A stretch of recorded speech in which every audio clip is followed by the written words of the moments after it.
Welcome to Lightlang. He lampang Lightlang ania. He ti lampang hi katan de ya. He kan hung lama yan. Parva arot lama. Map ka en vata. He ti lampang kok de ya. Lightlang natin ni mo.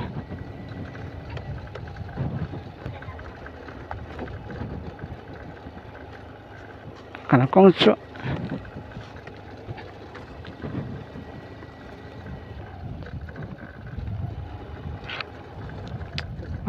Sẽ vẽ đâu này sẽ là gì ạ,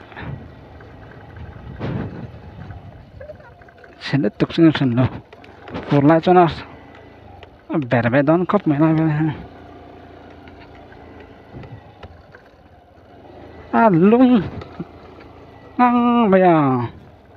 so là khoa đúng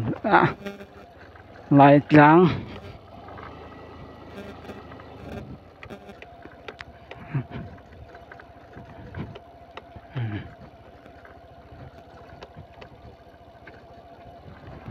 tụi lại campaign tụi lên cao hơn tầm thế này yang tụi tầm khóc mày nắm bằng nha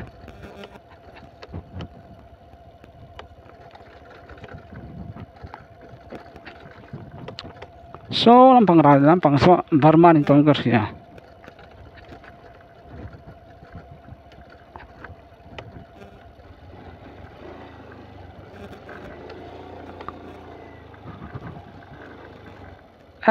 kau yang belum melba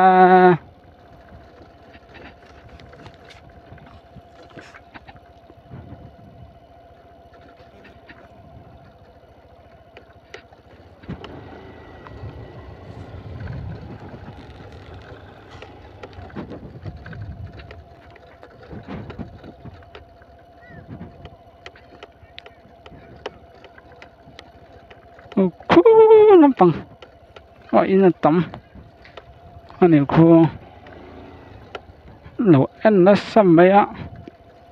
zotor he ku lại pa ho mi zo trong thiam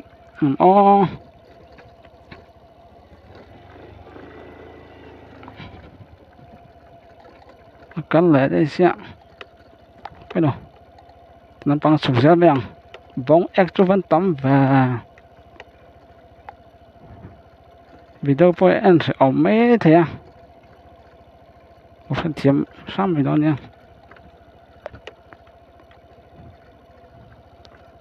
Lightlang hay ở vây khát na ở vây khát cả na thế vậy khi nắm bằng cái filter po ông sẽ ăn khóc mày lung ngang mày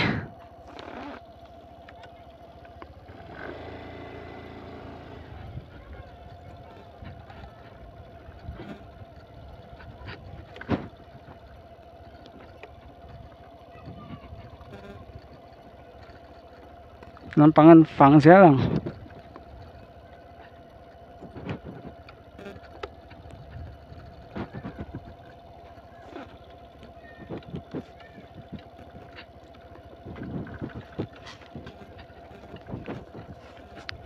nên lâu cho này chả lắm về đến anh tìm về khăng khăng cái nào lại quá ini sampai gini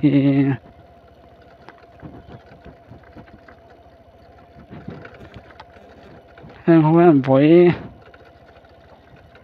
anh bồi lại do chút cái đụt xí nữa sẽ do tụt ngon lột cho cái do tầng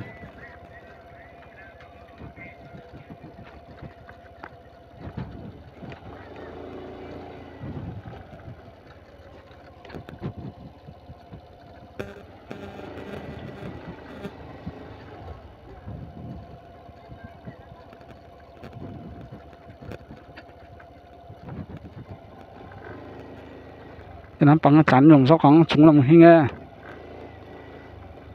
nampang số này to là chúng làm cái chán tiền này vẫn còn thiệt tai đó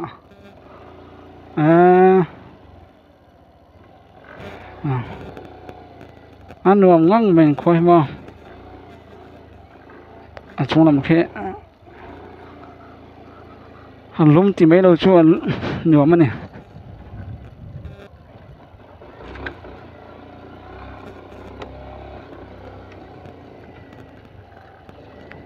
thì nó bằng in là tổng số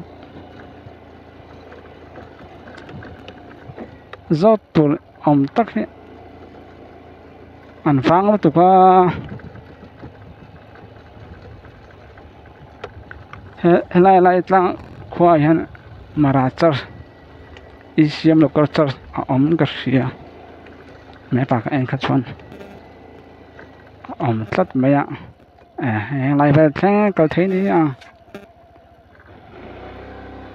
cần lấy tăng vong vong để cho văn môi ấy là trong field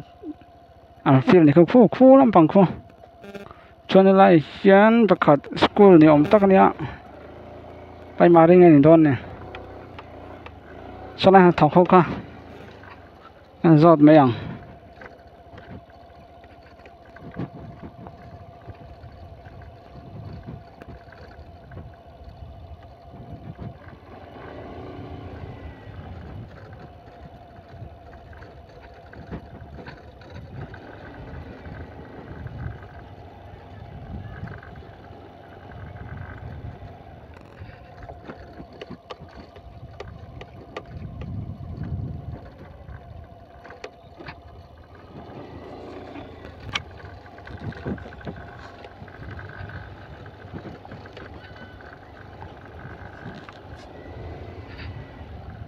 nửa mình khoe mà anh son mình à xin ba mình số trong thiên mà in khoe hen in hệ ngắt bên cái gì không được in sầm ngã xử ra mà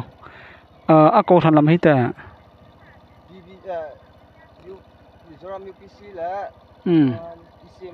ICM ông về mà cô thằng gì chứ mà chuan school hết à anh thằng nghe mình chỉ phải mà đi chứ mà có lắm tụi con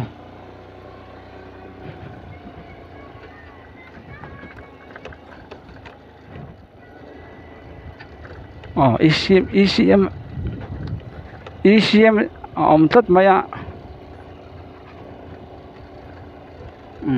in sông ngã về tia mình số trong con thiên mình có thể mấy chuyện á chân chỗ trong mỗi lầu sẽ là làm bằng hết blue hole tấm bẹt xin bằng in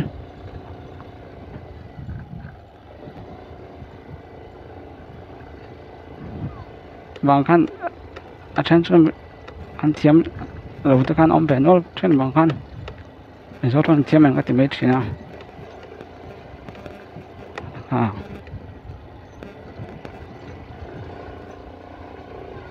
mình bằng dọc khá mình dọc trong thêm em các chị về mấy chuyện này khi nó bằng cái chỗ sao ông mà xin là khi lại về thanh chỗ kia biết cái anh biết cái anh bằng sầu tiếng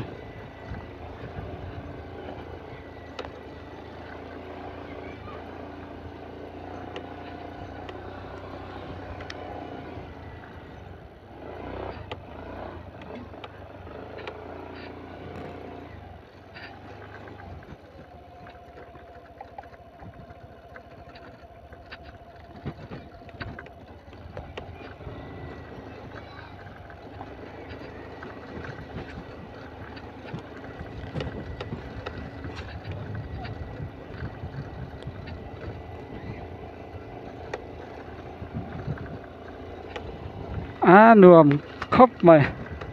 biết cái nó mà có số thế sẽ nghe chỉ đồ ăn thì nghe cả đi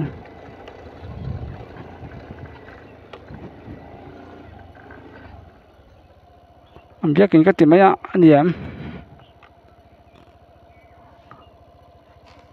lại tăng local charge này ICM chỗ khu làm bằng cái gì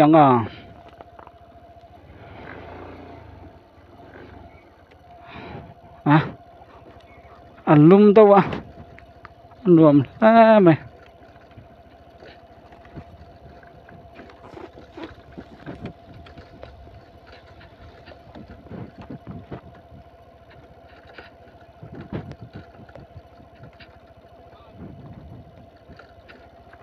rót này ngay này rót thành như này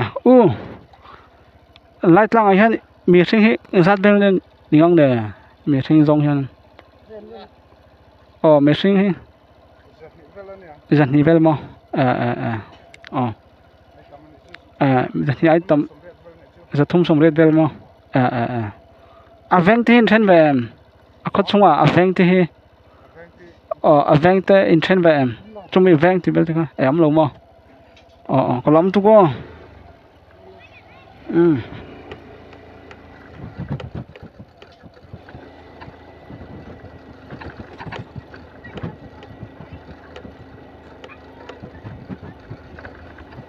anh hỏi lệ nào nó là mấy đó nè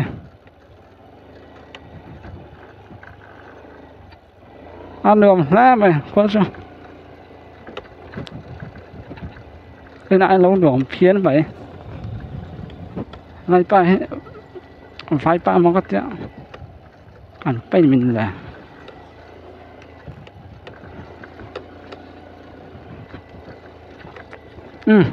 có tí rong khá lại tăng có chung vẫn có thể cho mình phát mấy đâu xem nó bằng téo vậy nó lóc nghe